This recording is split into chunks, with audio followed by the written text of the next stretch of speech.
Good evening, everyone. In tonight's episode of our podcast, we'll be descending into the frozen hell of an Alaskan cabin where visitors arrive full of life and never leave. Picture this. It's 1987, and deep in the Alaskan wilderness, 20 miles from the nearest town, stands a cabin that locals refuse to speak about. They won't even point you in its direction. Why? Because in the last 15 years, 11 people have walked through that cabin's door. 11 people. And not a single one has ever been seen again. No bodies. No screams heard echoing through the pines. No frantic distress calls. Just silence. The kind of silence that swallows people whole. The authorities have investigated it 4 times. Each time, they find the same thing. A clean cabin. Canned food neatly stacked on shelves. A cold wood stove. And sleeping bags laid out as if someone just stepped outside for a moment. But here's what makes your blood run cold. Every single time they investigate, they find one more sleeping bag than the last time they checked, as if the cabin itself is waiting, preparing for the next guest. Tonight, we're going to tell you about the people who ignored the warnings, the ones who laughed off the legends, the ones who thought they were different, that somehow the cabin wouldn't claim them too. They were wrong. This is the story of the Alaskan cabin nobody returns from.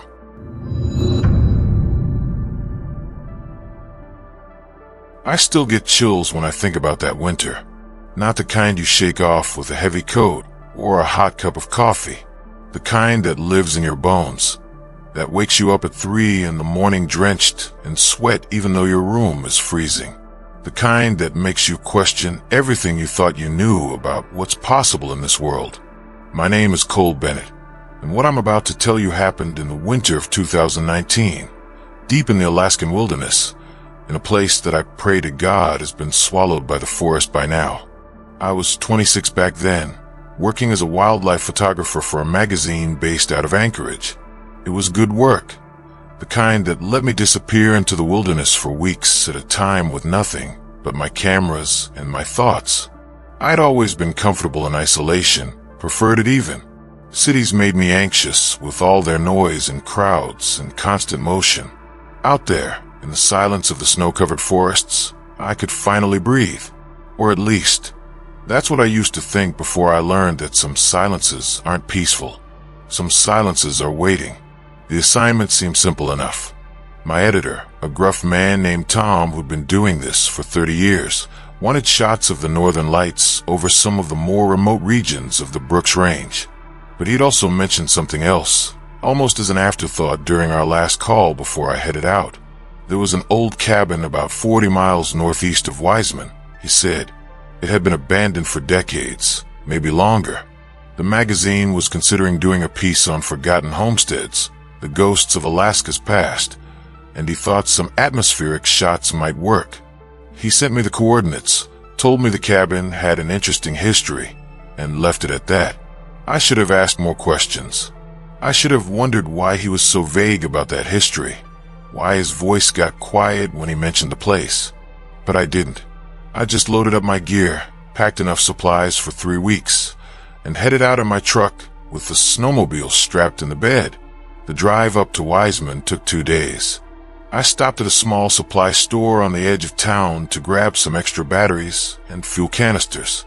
The woman behind the counter was probably in her 70s, with hands that looked like weathered leather and eyes that had seen more than most. When I mentioned I was heading northeast, out past the old mining trails, she gave me a look I couldn't quite read. "You going out to that cabin?" she asked, her voice rough as gravel. I nodded, a little surprised she knew about it. "Yeah, just getting some photos for a magazine piece. You know the place." She was quiet for a moment, wrapping my purchases with slow, deliberate movements. Used to belong to a prospector named Vernon Hayes. Built it back in the 30s, I think. Maybe earlier. He lived out there alone for years. She paused, and I saw her fingers tremble slightly, until he didn't. "What happened to him?" She shook her head. "Nobody knows for sure. Search party found the cabin in the winter of 1947, I believe it was. Door was wide open, Snow piled up inside. No sign of Vernon. No sign of struggle. Just gone. Left everything behind. Food still in the cupboards. Fire burned down to ash in the stove. She handed me my change, her eyes meeting mine with an intensity that made me uncomfortable. They found his journal, though. Most of it was normal entries about weather and hunting, but the last few pages. She trailed off, looking past me toward the window where snow was beginning to fall. What did they say? My uncle was part of that search party. He only told me about it once, right before he died. Said Vernon had written about hearing things at night, scratching at the walls, footsteps on the roof, something breathing outside his window. He wrote that he could feel it watching him, even in the daylight, even inside. She leaned forward slightly, her voice dropping to almost a whisper. The last entry just said, "It's learned how to sound like me." A chill ran through me that had nothing to do with the temperature. That's unsettling. She nodded slowly. Cabin's been empty ever since. Few people tried to use it over the years. Hunters, mostly. None of them stayed more than a night or two. Most didn't even last that long. She straightened up, her professional demeanor returning like a mask sliding into place. "But you're just taking pictures, right? You'll be fine in the daylight. Just make sure you're not there when it gets dark." I thanked her and left, her words echoing in my head as I drove out of town. I told myself it was just local legend, the kind of spooky stories that grow around any old abandoned place. Every small town has them, but something about the way she'd looked at me, the genuine concern in her eyes, stayed with me. The snowmobile ride out to the cabin took most of the day. The coordinates led me along an old mining trail that had long since been reclaimed by the forest. Snow was falling steadily, making navigation difficult, but my GPS kept me on track. The landscape was beautiful in that harsh, unforgiving way that Alaska specializes in. Towering spruce trees heavy with snow, mountains rising in the distance like ancient sentinels, and a silence so complete it felt almost sacred. I found the cabin just as the sun was beginning to set, its weak winter light filtering through the trees in shafts of gold and amber. The structure was smaller than I had expected, maybe 20 feet by 15, built from rough-hewn logs that had weathered to a dark gray. The roof sagged in the middle, and one of the windows was broken, but overall it was in better shape than I had anticipated for something that had been standing for nearly 90 years. I approached slowly, my camera already out and clicking. The setting was perfect, exactly what Tom had wanted. The cabin looked haunted. There was no other word for it. Something about the way it sat in that small clearing, surrounded by the encroaching forest, made it feel wrong, like it was a wound in the landscape that had never healed. The door was closed, I noticed. The old woman had said the search party found it open. Someone must have shut it at some point over the years. The wood was warped and weathered, but when I pushed against it, it swung inward with a long, drawn-out creak that made my skin crawl. The interior was dark despite the broken window. I clicked on my headlamp and stepped inside, my boots crunching on debris and mouse droppings. The air inside was stale and cold, but there was something else too. A smell I couldn't quite place. Not right exactly, but something organic and old, like earth that had been disturbed after lying undisturbed for decades. The cabin was one room, just as I'd expected. A rusted iron stove sat against one wall, its pipe extending up through the roof. Rough wooden shelves lined another wall, empty except for a few old cans with labels too faded to read. A simple wooden chair sat near the stove, and in the corner was a crude bed frame with the rotted remains of what had once been a mattress. I spent about an hour taking photographs, moving around the space, capturing the way the fading light came through the windows and doorway. It was atmospheric, melancholic, exactly what the magazine wanted. I was so focused on getting the right shots that I didn't notice the scratches at first. They were on the walls, mostly near the windows and door.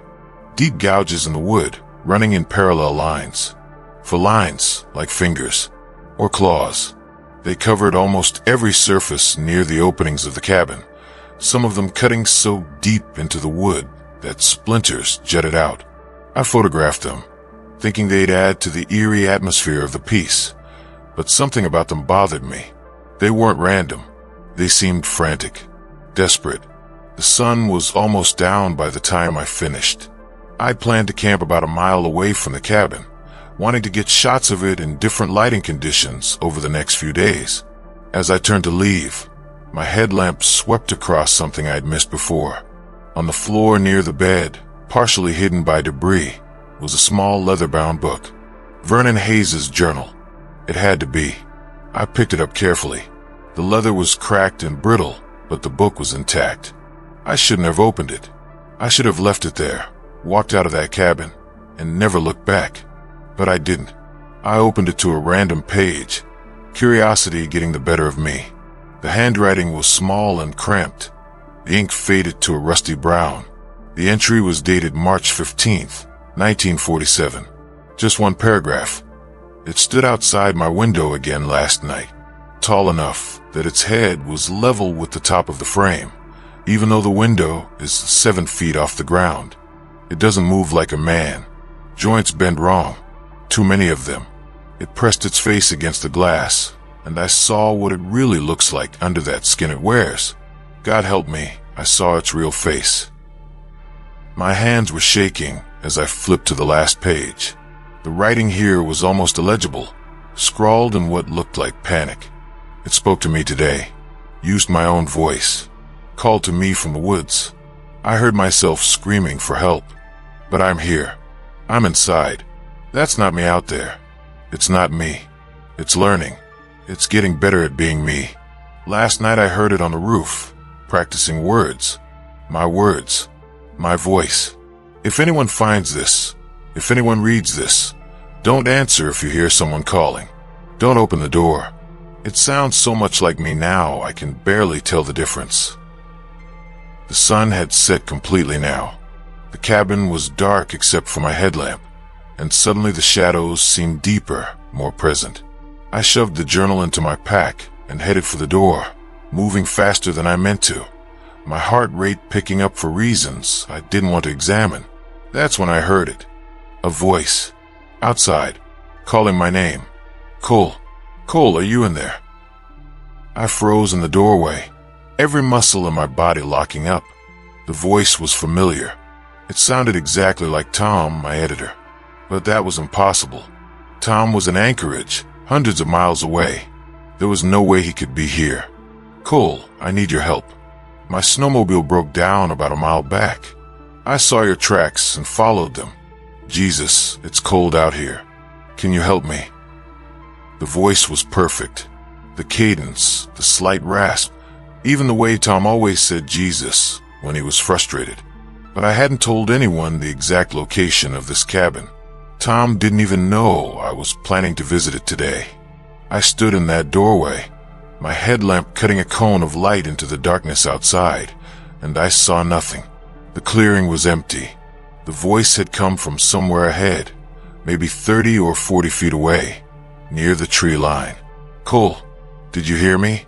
I really need help here, buddy. I think I might have twisted my ankle. My mouth was dry. My hands were trembling so badly I had to grip the doorframe to steady myself. Every instinct I had was screaming at me that something was wrong, but the voice was so convincing, so perfectly Tom. That part of my brain was trying to rationalize it. Maybe he had come up to surprise me. Maybe he'd wanted to check on the cabin himself. Tom, I called out, my voice cracking. Where are you? I can't see you. There was a pause.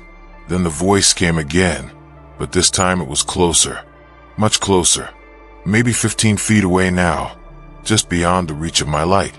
I'm right here, Cole. Why don't you come out and help me? I can't make it to the cabin on my own. Something was wrong with that last sentence. The tone was off. Just slightly, but enough that the hair on the back of my neck stood up. It was like listening to a recording of someone talking, where the emotion doesn't quite match the words. The voice had Tom's sound, but not Tom's soul. I took a step back into the cabin, my hand fumbling for the door. That's when I saw it. Just at the very edge of my headlamp's beam, something moved. It was tall, impossibly tall, and it moved in a way that made my brain hurt to watch. The joints bent wrong, exactly like Vernon Hayes had written. Too many of them. Arms that were too long, hanging down past where its knees should have been, and the way it walked, gliding forward in a smooth, boneless motion that no living thing should be able to do. Why are you going back inside, Cole? Don't you want to help me?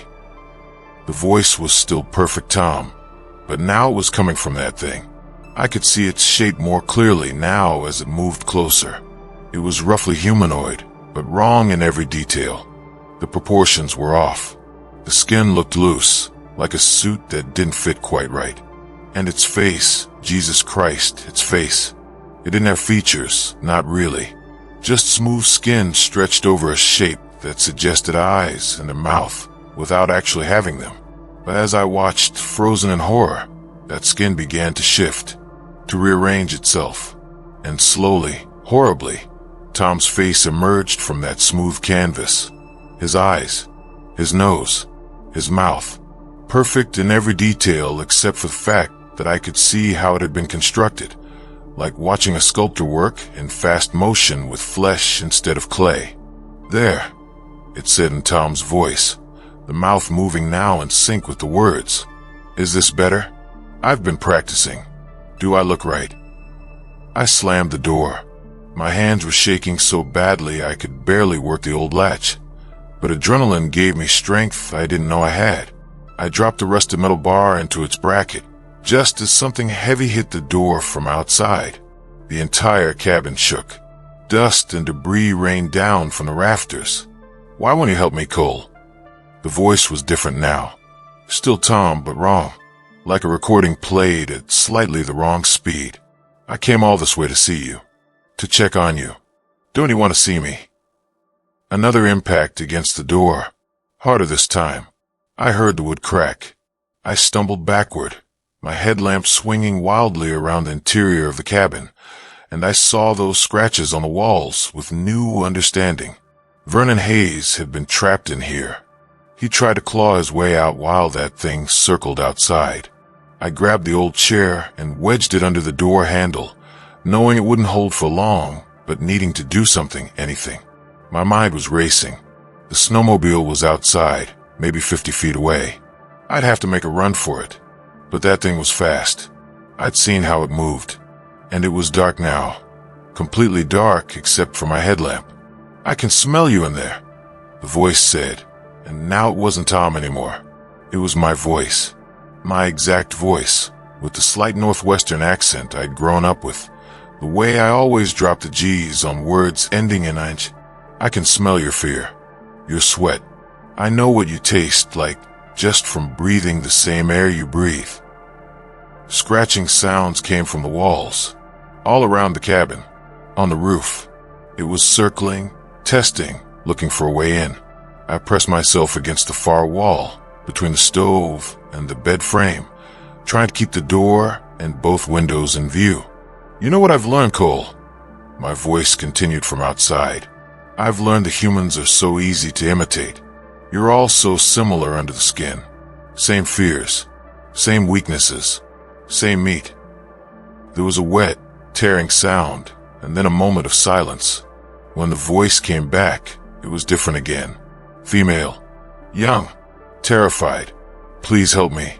Oh God, please. There's something out here. I'm so scared.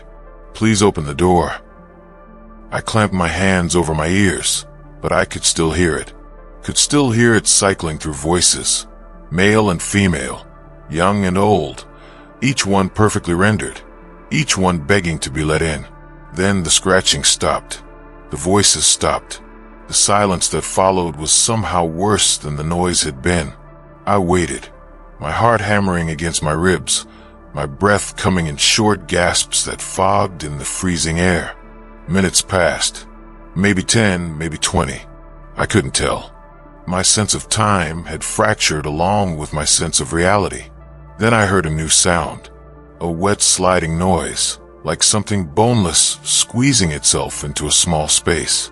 It was coming from a broken window.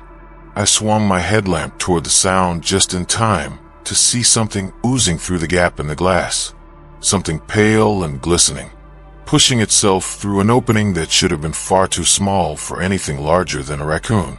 But it was compressing itself, folding and contorting in ways that violated every law of anatomy I understood. I didn't think. I just moved. I grabbed my pack and ran for the door, throwing off the chair and yanking up the latch. The door burst open and I was outside, my boots slipping on the icy ground as I sprinted for the snowmobile. Behind me, I heard the cabin door slam shut. Then I heard footsteps. Running. Fast. Getting closer. I reached the snowmobile, and my hands were shaking so badly I dropped the keys. They disappeared into the snow, and I was on my hands and knees, scrabbling frantically, feeling for them in the darkness, while those footsteps got closer and closer, and I could hear breathing now, ragged and wet and wrong. My fingers closed around the keys. I jammed them into the ignition and turned. The engine coughed. Died.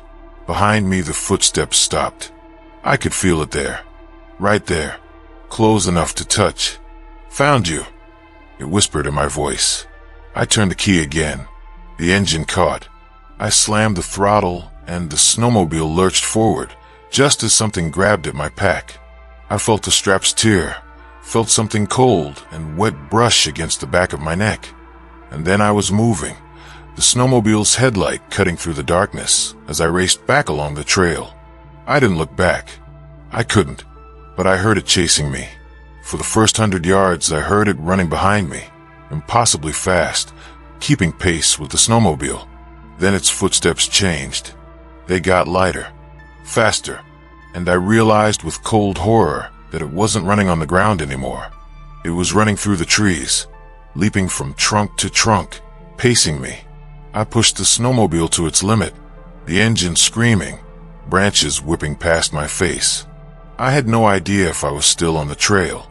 I just knew I had to get away, had to put distance between myself and that thing. At some point, I don't know when, the sounds of pursuit stopped. I kept driving anyway.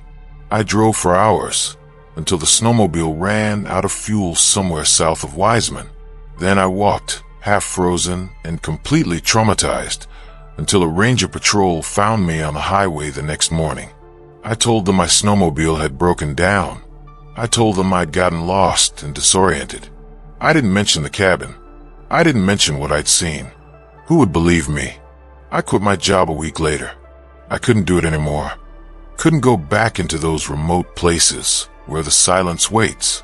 I moved to Seattle, got a job doing wedding photography. Busy work, safe work, surrounded by people and noise and light. But sometimes, late at night when the city is quiet, I hear things. A voice outside my apartment. My own voice calling to me, asking me to come out, to open the door. It sounds just like me, perfectly like me. And I wonder if it followed me somehow. If it's still learning, still practicing. I never went back for Vernon Hayes' journal. I dropped my pack when that thing grabbed it, and the journal was inside. Part of me hopes it's still there, buried in the snow somewhere along that trail. But part of me knows it's probably back in the cabin now, waiting, along with all the other evidence of the people who've encountered that thing over the years. I tried to look up records about Vernon Hayes last year, called the Historical Society in Fairbanks, did some research online. I found something that made my blood run cold. Vernon Hayes wasn't the first person to disappear from that cabin. There was a trapper in 1889, a missionary in 1903, a family of 4 in 1924. All of them vanished without a trace from that exact location. And the reports all mentioned the same details. Scratches on the walls, doors found open, and the last people to see them alive reporting strange things. Hearing voices in the woods, seeing someone who looked like their missing loved one but acted wrong. That cabin has been standing in that clearing for over 130 years, maybe longer, and something has been living there or near there for all that time, waiting, watching, learning, The Forest Service tried to burn the cabin down in the 50s, according to what I found. They doused it in gasoline and lit it up. But when they came back the next spring, the cabin was standing again, untouched, like nothing had happened. I still have nightmares about that night. I dream that I'm back in that cabin, and I can hear myself outside, calling to be let in. But in the dream, I'm on both sides of the door at once. I'm inside, terrified and hiding, and I'm outside, pressing my face against the glass, trying to remember how to look human. I moved apartments 3 times in the first year after Alaska. Then I realized it didn't matter where I went, because twice now, in 2 different cities, I've come home to find my door open, just an inch or 2, like something wanted me to know it had been inside, like something wanted me to know it could find me anywhere. And last week, I got a call from an unknown number. I almost didn't answer, but something made me pick up. There was silence on the other end for a long moment. Then I heard my own voice, exactly as I sound, say one word. Soon, then the line went dead. I don't know what it wants. I don't know why it's fixated on me. Maybe because I saw it. Maybe because I escaped. Maybe because I'm the only one in decades who made it out of that clearing alive. Or maybe Vernon Hayes was right. Maybe it just keeps learning, keeps practicing, keeps getting better at being human. I find myself looking at people differently now, watching the way they move, listening to the rhythm of their speech, wondering if their faces are real or just something constructed, something practiced. I see someone walking alone at night, and I wonder if their joints bend the right way, if their proportions are just slightly off. Because now I know the truth. We're not alone in the wilderness. We've never been alone. There are things out there that have been watching us for longer than we can imagine. Things that have learned our shapes and our voices and our patterns.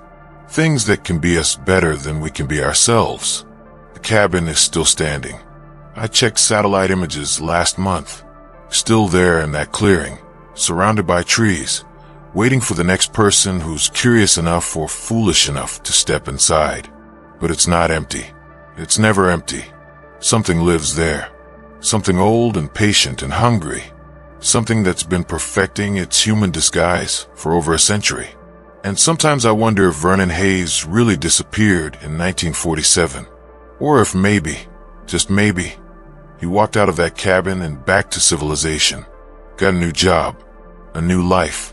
Moved to a city where no one would ask questions. And sometimes, late at night, he stands outside someone's window and practices being human. I wonder if I'll know when it finally comes for me. If I'll hear my own voice calling from outside my door one last time. Or if it's gotten so good at being me that I won't even realize when it happens.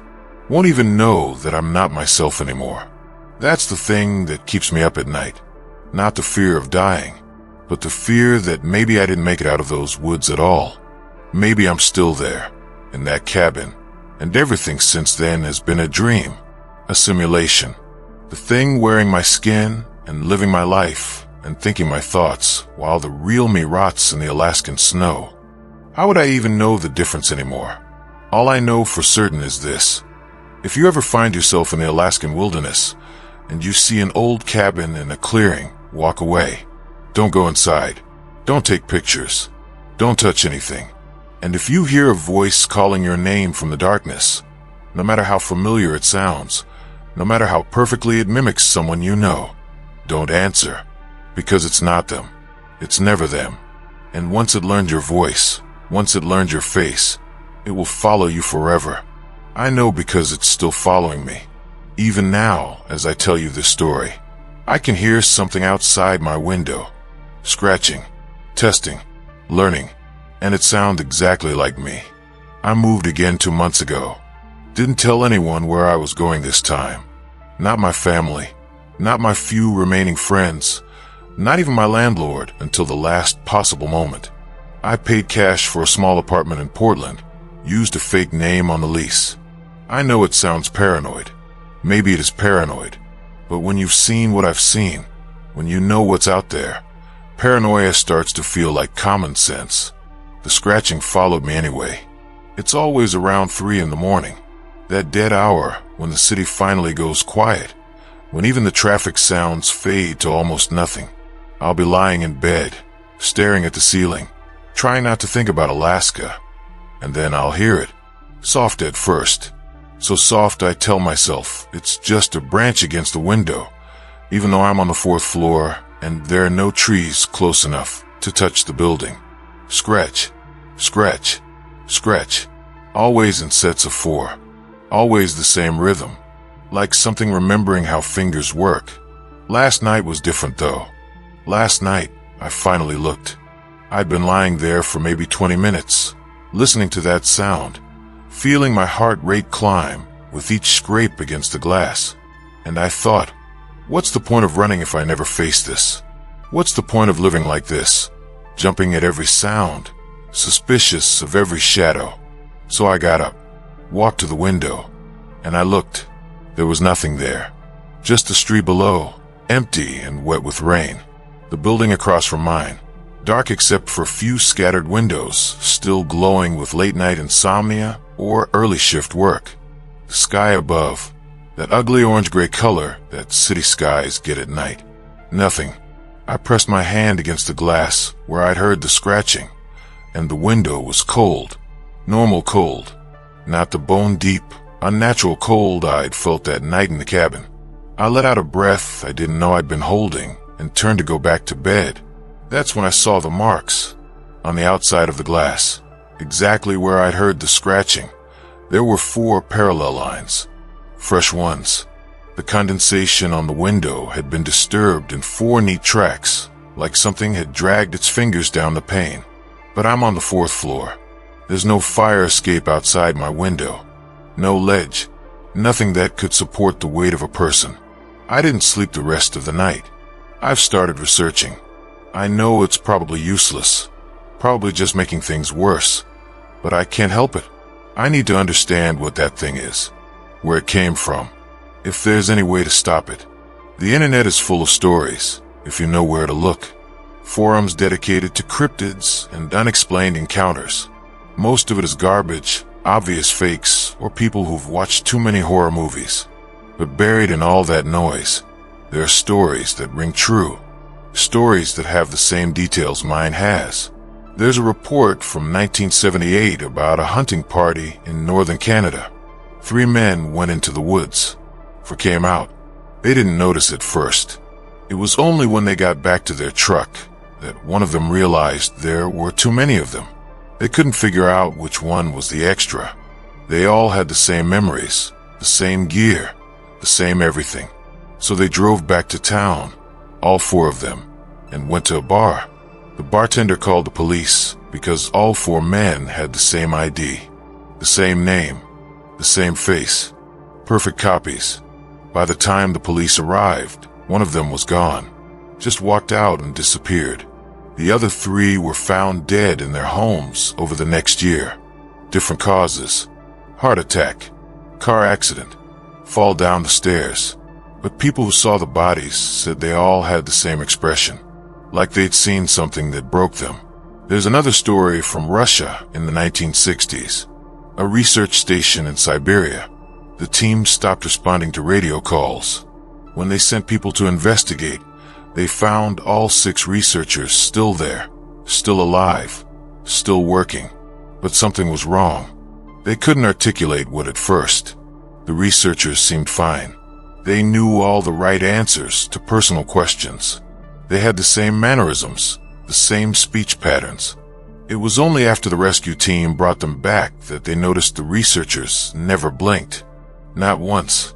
They moved their eyes perfectly, tracked conversations, made all the right facial expressions. But they never ever blinked. When confronted, all 6 researchers simply stopped moving. Froze completely, like machines that had been turned off. They're still frozen, according to the post I found.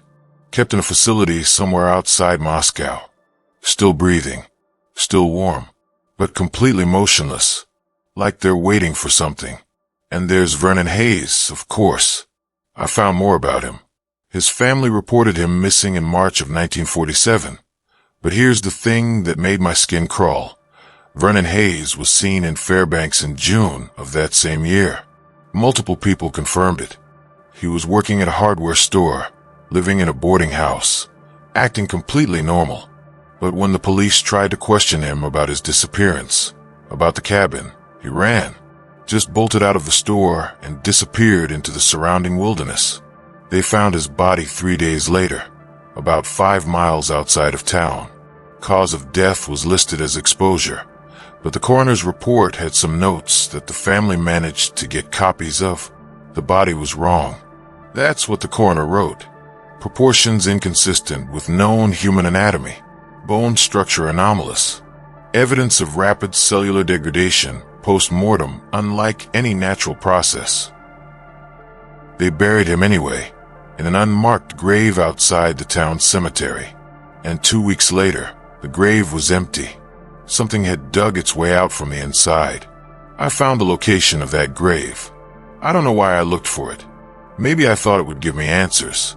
Maybe I thought I could confirm it was all real, that I wasn't losing my mind. But now I have the GPS coordinates burned into my memory, and I find myself thinking about it at odd hours, wondering what climbed out of that hole in the ground, wondering if it's still out there, wondering if it's the same thing that's been scratching at my window. 3 nights ago, I woke up to the sound of my own voice. I live alone. I've lived alone since I left Alaska, but I heard myself talking, crystal clear, coming from my living room. I couldn't make out the words at first, just the rhythm and tone of my own speech patterns, like listening to a recording of yourself and being disturbed by how you actually sound. I got out of bed as quietly as I could. My apartment is small, just a bedroom, bathroom, and a combined living room and kitchen area. There's nowhere to hide, no closets big enough for a person. I grabbed the baseball bat I keep by my bed anyway and moved toward the bedroom door. The talking stopped. I stood there in the darkness of my bedroom, bat raised, listening to the silence. And then I heard something worse. I heard breathing, slow, deliberate, coming from right outside my bedroom door. "I know you're awake," my voice said, and it was perfect, exactly how I sound, the same slight rasp I get when I first wake up. "I can hear your heart beating. It's so loud, Cole, like a drum." I didn't move, didn't breathe. The bat was shaking in my hands. "I've been practicing," my voice continued. "I can do more than voices now. I can be inside and outside at the same time. I can be in your head. I can be your thoughts. How do you know you're really thinking your own thoughts right now, Cole? How do you know I'm not already in there with you?" The door handle started to turn, slowly, the old brass knob rotating with a quiet squeak that seemed impossibly loud in the silence. I did the only thing I could think of. I screamed, just screamed as loud as I could, wordless and raw and terrified.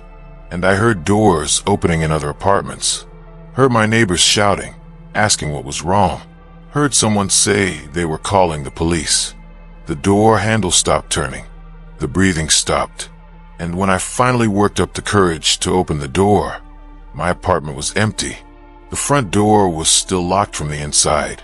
The windows were all closed. There was no sign that anyone had been there, except for one thing. On my coffee table, arranged in a neat line, were 4 photographs. They were pictures from my camera, printed on photo paper. But I didn't take them. I couldn't have taken them. They were pictures of me sleeping, for different nights, based on what I was wearing. All taken from the foot of my bed, looking down at me. In the first one, I was on my back, peaceful. In the second, I was curled on my side. In the third, I was tangled in the sheets, clearly having a nightmare. In the fourth photograph, my eyes were open. I was staring directly at the camera, but I don't remember waking up. I don't remember seeing anyone there. And my expression in that photo, it wasn't quite right. The proportions of my face were just slightly off, like someone had tried to rearrange my features from memory and gotten it almost, but not completely, correct. I burned those photographs, took them to the sink, lit them with a match, and watched them curl and blacken and turn to ash. Then I flushed the ash down the drain. I don't know if it helped. probably didn't, but I couldn't stand looking at them. The police came, because of course my neighbors called them. I told them I'd had a nightmare.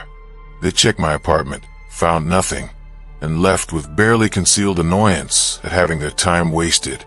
One of them, a young officer who couldn't have been more than 25, stopped at the door on his way out. "You okay, man?" he asked, and there was genuine concern in his eyes. "You look, I don't know. Haunted, I guess." I almost laughed. Haunted. If only it were that simple. If only it were just a ghost, some residual energy, or a traumatized spirit. Ghosts are predictable. Ghosts follow rules. This thing, whatever it is, makes its own rules. "I'm fine," I lied. "Just stress. Work stuff." He didn't believe me, I could tell. But what was he going to do? I hadn't committed any crime. I was just a guy who'd screamed in the middle of the night. Happens all the time in a city. After he left, I sat in my apartment as the sun came up, watching the light gradually fill the room, and I made a decision. I can't keep running. It's been following me for over 2 years now, and it's only getting closer, more bold, more familiar with me. If I keep going like this, one day I'll wake up and I won't be me anymore. Or I'll wake up and I'll be dead, and it will put on my skin and live my life, and no one will ever know. So I'm going back. I know it's insane. I know it's probably suicide, but I can't think of what else to do. Maybe if I confront it at the source, in that cabin where this all started, I can end this somehow. Maybe there's something there, some weakness or clue or answer that I missed the first time because I was too terrified to think straight. Or maybe it's exactly what the thing wants me to do. Maybe this is all part of its plan, driving me slowly insane until I come back to it on my own. Maybe I'm not making this decision at all. Maybe it's making it for me, planting thoughts in my head that feel like mine but aren't. That's the worst part, you know?